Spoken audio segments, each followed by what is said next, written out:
Okay, we're catching up with Simon Austin and Kane Rice, our new under-23 management team, but not new to the club. They've of course been here both as players. And Simon, if I could start with you, how pleased are you to be back at the club? Yeah, it's brilliant. It was a great opportunity to come up, kind of a little bit out of the blue when we first spoke to Bill. But once we did speak to Bill, it was absolutely nailed on that this is something that we wanted to come and do. Great club, fantastic memories back in the day, and even better now to join, I think, at this time. The Gallagher Stadium, the fan base that they've got. Great to see some old faces, and yeah, really pleased to be back. Yeah, same as Simon. I think it's lovely to be back, and it's nice to have such a reception. I think we didn't really expect the welcome we've had being away from the club for so long. But the fans and you guys behind the scenes again, I think it just shows really for us what a good club Maidstone is, and really what it means to be a Maidstone person, because I think that becomes the key point here. You see faces that were here when we was here, yeah, and their children now. So it's great to see a new generation, and hopefully we'll be part of that as well in some fashion. Now, it kind of introduced you to the fans at the supporters evening that was held during the summer. Did that kind of give you a sense of, you know, what the club can be and what the support that you could have behind you with this project you're embarking on? Yeah, absolutely. I knew it would be a well-attended event because of the support that the club does have, but I wasn't expecting anything to the extent that was there. It was fantastic, and the interest shown in us and the under-23s, yeah, absolutely spelled that out for us. I suppose we look at the club structure, it's had a very, very good youth set up, even from under 7s right the way through to 18s. The academy's in place, but then there appeared, I'm sure you've appreciated since you've come in, that gap between a 19-year-old and a 23-year-old whose development can be quite significant in that 4-year period. So, how are you looking forward to this challenge of taking that group of players who are in that age bracket and trying to say to John and Hakan, look, we've got people here, we've got homegrown talent that we'd like to push forward to you?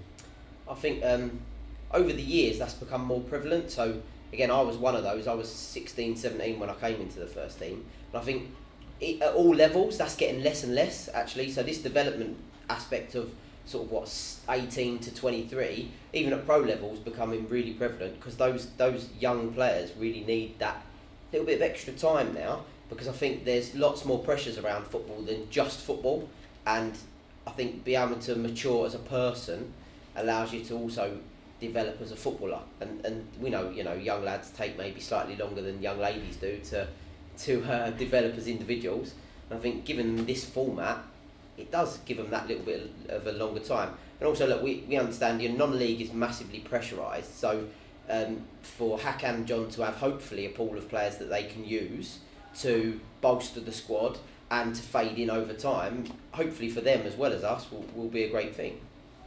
Yeah, I think like we've said, it's a great opportunity for us to come back, but as we've now also said to our squad, it's a fantastic opportunity for them. I guess when you look at it again from a supporter perspective, your game is going to be opposite to the first team. So when the first team are away, you'll be here playing obviously at the Gallagher. So what's your message to the supporters to say to them, look, this is going to be obviously a good standard of football, they're going to be enjoyable games. What's your message to fans? Yeah, that's worked out perfectly for us and our team. We would hope to get as many fans through the door as possible. We got 60, 70 the other night, which I thought was great. I think it's a great opportunity for fans to come in. They can keep an eye on the first team games by the streaming that's going to be in the bar. Have a great afternoon and watch some decent football. Our teams will generally try to play football. We'll get the guys trying to play a nice brand of football, and they'll give it a real good go. And I think getting a good amount of supporters through the door, I think will really aid their development, hopefully through to the first team. And if not at the first team, then at a really good standard of football. I think, like I said at the supporters evening, you can't replicate playing in front of people. I think the way I feel about Maidstone is because of the clubs I played for, Maidstone had the biggest support base. And if you asked me specifically about any memories I have, they are always involving the fans. So without that, you're just another player playing in another place. The fans really do make for an atmosphere. And let's be honest, the Gallagher Stadium is an amazing place to come, but it's not as amazing when it's empty. Let's be blunt. So if we can get 300-400 people in the door, these lads are never going to be able to. We can never replicate that atmosphere. We can't. So without the fans, there's an element of development that we can never achieve. Of course, this is a project that's new to the club. You're obviously new into that position, but as a management team, you've done a couple of things before. Just talk us through how you came to link up again. I think you were his captain when Simon went into management, and then how you formed this management team around you.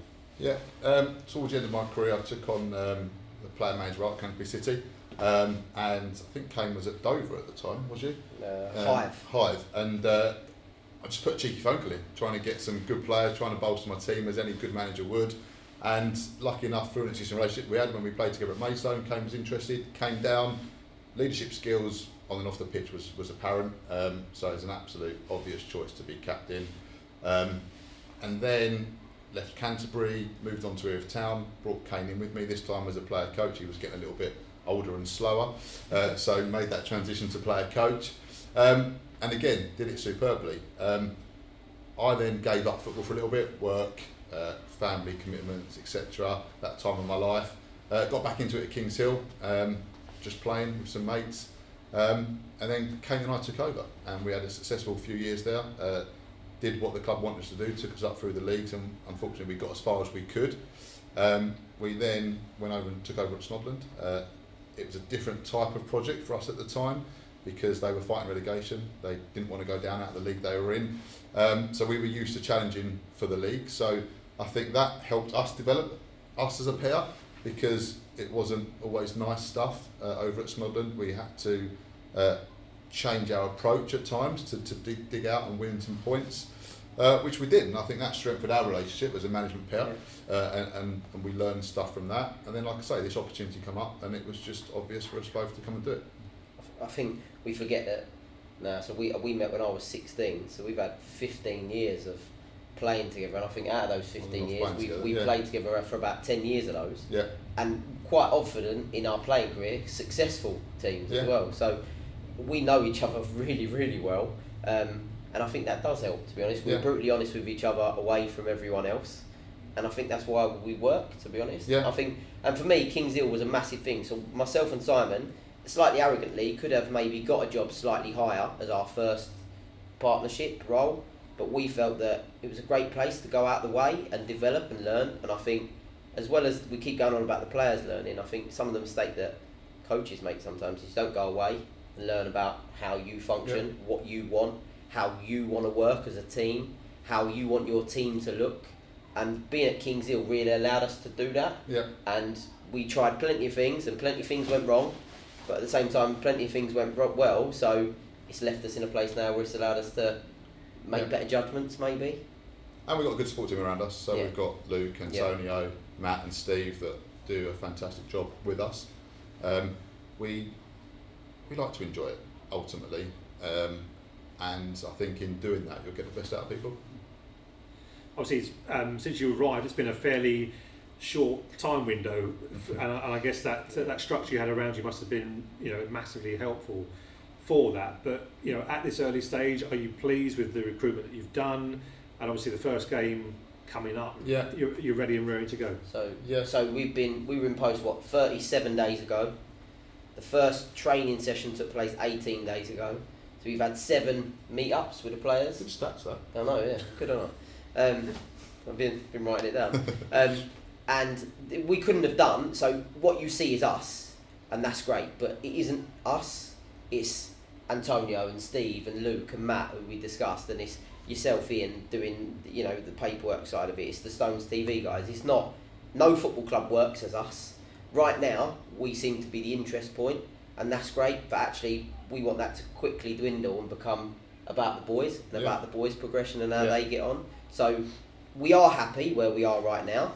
I think the boys have already set some standards for themselves, and it's really at their age group. I think for us it's about that consistency. We've already seen in the 7 games, we've had some brilliant ones and we've had some not some great ones, but actually at their age maybe that is the sort of peaks and troughs of the inconsistency, and that's our job really, getting them to understand how they can deliver those standards repeatedly.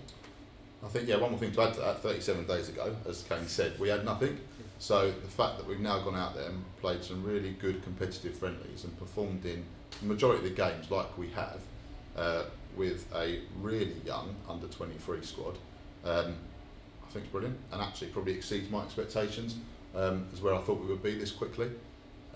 So really looking forward to the first game of the season now, because pre-season friendlies are great, they serve a purpose, but getting into the league season now is when it's really important for us.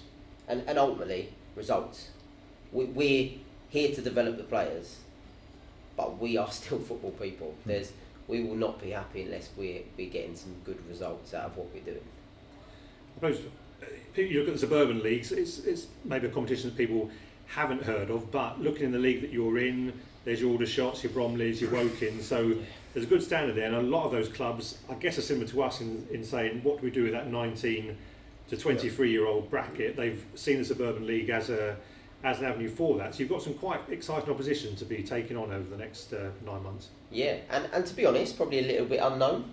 Yeah. I think the beauty of this league is the turnover of players within the teams is probably quite a lot, because it is a development age, so you sort of the younger ones are always coming in and the changes over come through. But that's good, because from the players' perspective, that means they've got to adapt weekly, and for us as well. Yeah. We've managed currently in leagues that we know. If you talk about the Ryman South or the Ryman Prem or Skeffel or whatever it might be, we can still now rule off players and managers and types and stuff. So this will be a good learning exercise for us. You're going to have to adjust very quickly, aren't we? Once we start to play the first few games, you're going to have to adjust very quickly. And we're going to introduce new things. So again, with the video sort of technology that we're putting in place, the analysis part of it. So again, not only just the players learning, we should learn along the way. It's going to be a great tool for us as well, but as well as the players. So we filmed some aspects of Tuesday night's friendly, and we're going to obviously use some of that footage tonight before training starts with the players. It's just great to be able to show them where things happen, because quite often players, and I'm probably guilty of it more than most, don't believe what the manager's saying. You think you're doing everything right, but being able to physically show them on a TV screen, they can't argue with, and that is great, and that helps their development as well. Finally, I think we must give a shout out to Captivate and Educate, who have come in and provided that much needed sponsorship to get the team up and running. How important is that for you guys to know that there are companies out there that want to back the vision that you've got? Yeah, well, to come into it that quickly, I think just speaks volumes of the club, but also the people associated to the club. And absolutely very grateful to them for coming and sponsoring us, enable us to do lots of stuff. Part of what we like to do to a squad is to bring everyone together, and I think all being able to have the right kit and look the same is a massive part of that, and that obviously wouldn't have happened without the generosity of those guys. So yeah, thank you. And hopefully that allowed the handover, because we are the same sponsor as the first team in respects of training kit and stuff. So it hopefully will then, when that overlapping aspect of it, will also we will look good as a club, not just as individual teams.